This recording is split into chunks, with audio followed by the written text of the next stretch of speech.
When some construction workers came across the body of a woman, everyone initially believed it was a classic murder case. But after investigators delved deeper into the background of the terrifying find, it became clear that this case is far more spectacular and moving than anyone previously thought.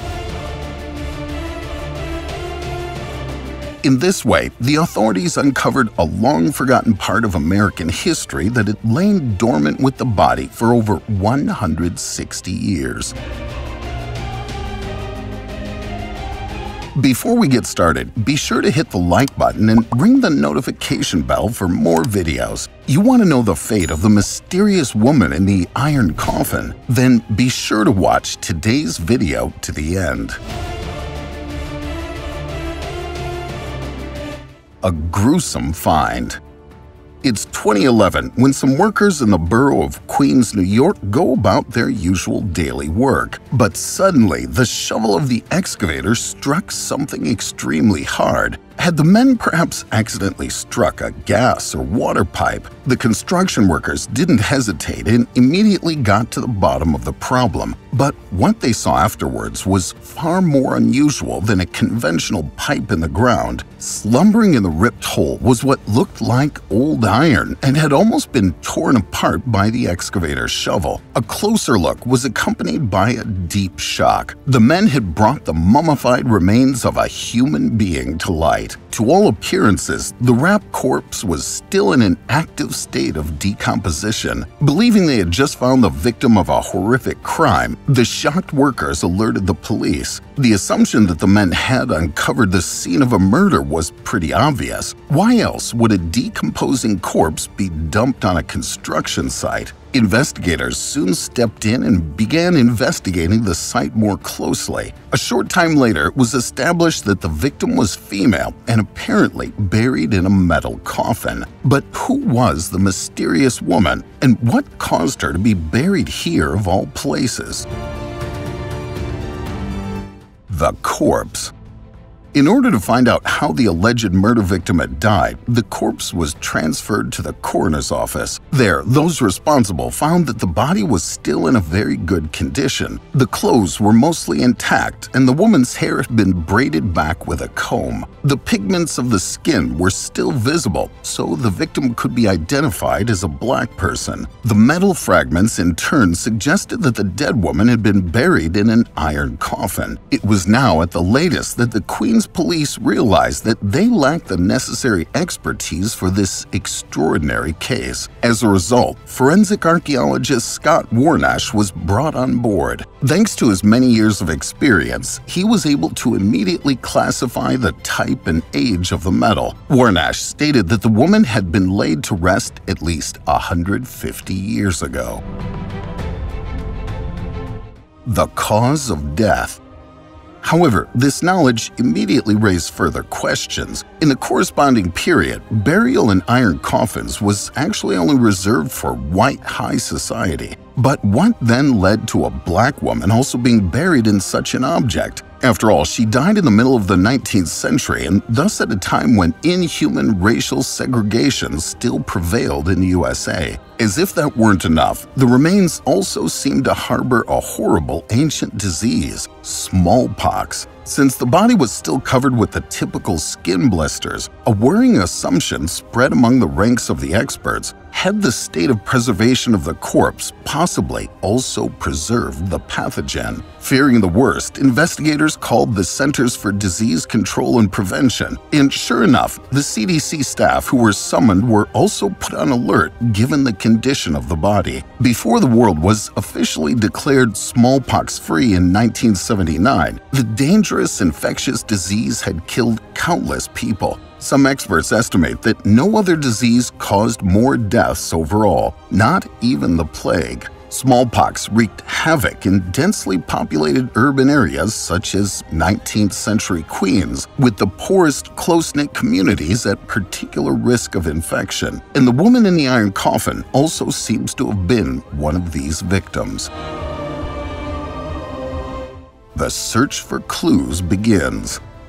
After the experts had sent a skin sample of the dead person to the laboratory, the CDC was fortunately able to give the all-clear quickly. The smallpox on the corpse posed no danger. The virus had died and could not trigger any further infections. Otherwise, we would probably have faced a real horror scenario. Since the majority of the world's population is no longer vaccinated against the eradicated pathogen, a renewed outbreak would probably have triggered a catastrophic pandemic. Now that the woman's body had been classified as safe, Warnash and his colleagues could finally devote themselves to the task of reconstructing the life of the anonymous dead. And that's where retired Professor Jerry Conlogue, also known in the academic community as the Mummy Man, came in. This is primarily because Conlogue is a proven expert when it comes to the forensic examination of mummies. The expert is able to reconstruct parts of the life of a deceased with the help of X-ray examinations and imaging processes. The past comes to life. And in this case too, the digital autopsy should prove to be a revealing bullseye. The scientists could not only see the bones of the dead in the recordings, but also their internal organs. Based on this information, the experts determined that the woman was probably no older than 30 at the time of her death. The signs of early arthritis in her back indicated that she had to work hard every day and had a physically demanding job. In addition, the evaluation of the investigation left no doubt that smallpox was in fact the cause of death of the mummified woman. It's very likely that she fell victim to a high fever as a result of her illness. In fact, the smallpox was so severe that the vesicles had penetrated her skull and protruded into the membrane that surrounds her brain. In the last days of her life, the woman was believed to have fallen into a coma. The coffin puzzle.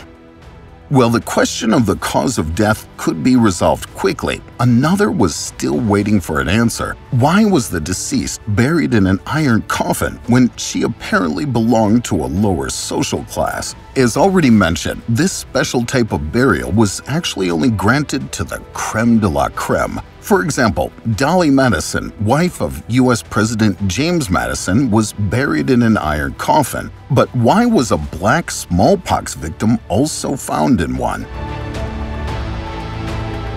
A practical invention.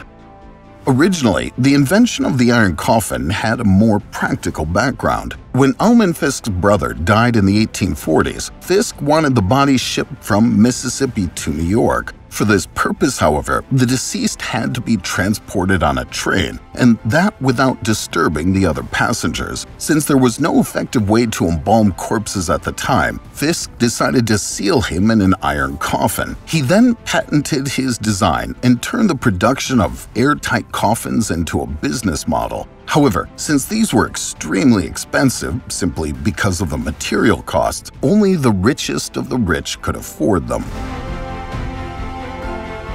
A free woman.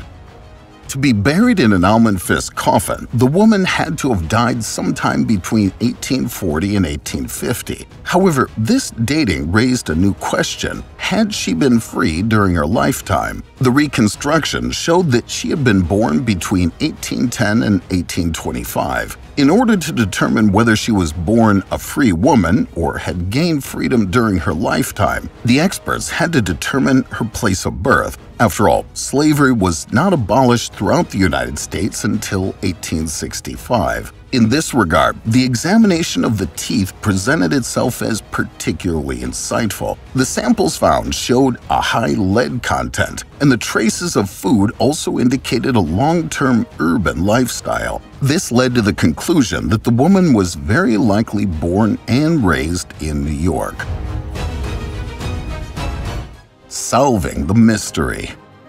Old city maps showed that the place where the iron coffin was discovered was once an African-American church, which would explain why the body was found there of all places. However, determining the identity turned out to be an extremely difficult undertaking. African Americans were not statistically recorded until the censuses of the 1850s. Fortunately, however, there was a document from 1850 that finally gave the dead woman her name back: Martha Peterson.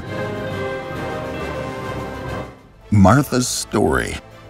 According to this, Martha was a 26-year-old woman who lived with a white man named William Raymond, and this was none other than the brother-in-law of Almond Fisk, the inventor of the iron coffin. Further research revealed that Martha belonged to a small African-American religious community valued for its great devotion. Possibly, William Raymond was wealthy and paid for the burial in the iron coffin out of his own pocket. On the other hand, it's conceivable that it was a gift from Almond Fisk. Now that the experts had revealed the cause of death, the identity, and lifestyle of Martha Peterson, there was one last mystery to be cracked. What did the young woman look like when she was alive?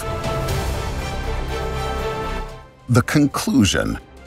From then on, the scientists devoted themselves to the task of reconstructing a detailed face based on the preserved remains. In painstaking detail work, the coroner analyzed the bone structure and the remaining muscles of the dead. In the end, the result of this work was an overwhelming glimpse into days long past. Thanks to state-of-the-art CT scans, we now know what Martha's face looked like. After hearing the story, the community to which the deceased once belonged decided to bury their former member with full honors. Martha Peterson represents the lives of many forgotten Black Americans who are no more than anonymous digits in dusty registers today. The processing of such cases shows us once again how important it is to deal with the past. In this way, the reconstruction of the face created a completely new level that allows us to empathize even more deeply with those unreal days in which terrible diseases raged, racist ideas were widespread, and great social injustices prevailed. So Martha Peterson is much more than an amazingly well-preserved corpse. She's a historical symbol that exhorts us to learn from the grievances of the past. May she rest in peace.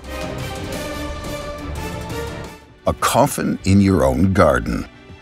This wasn't the only time someone happened to stumble across an ancient coffin. The Carner family managed to find one in their own garden, and you'll never guess who was buried inside. Nowhere else is life so carefree as in your own four walls. Far from the eyes of the public, we can relax and unwind without caring what anyone else thinks of us. However, the situation becomes tricky when the idyllic atmosphere of your own home is disturbed by inexplicable events. Imagine you're sitting comfortably on the sofa and all of a sudden you hear loud footsteps in the attic, even though all the other family members are in the living room with you. What sounds like a scary scene from a horror movie at first glance was part of the uncanny reality for John and Erica Carner for many years. The San Francisco couple couldn't come up with an explanation for the mysterious footsteps above their heads. Although the two Americans had two children themselves, the mysterious noises also occurred when their little ones were playing happily in the garden or had been lying in their beds. Regular glances in the attic did not provide any new insights. Neither an animal nor any other uninvited guest had made itself comfortable here. Eventually, it was a sheer coincidence that brought the supposed source of these supernatural events to light. The Carner family hired a construction company to help them come up with a new design for their garden. When the builders got to work, they soon made a gruesome discovery. A little girl's coffin had been lying under the flower beds and manicured lawn the whole time. The coffin was made of metal and had two viewing windows in the lid. Since the coffin was closed very tightly at the time, the young girl was still remarkably well preserved. With the help of modern DNA analysis, the summoned experts succeeded in determining the identity of the child. Therefore, we know today that this was the young Edith Howard Cook, who passed away on October 13, 1876, at the age of just 2 years old. But how did it happen that the toddler was laid to rest in the garden of a house of all places? As you can probably imagine, modern neighborhoods did not always consist of just conventional single-family houses. In fact, the corresponding area was used as a burial ground until the beginning of the 20th century. When the cemetery was finally closed, all the remains were to be exhumed and transferred to another cemetery. All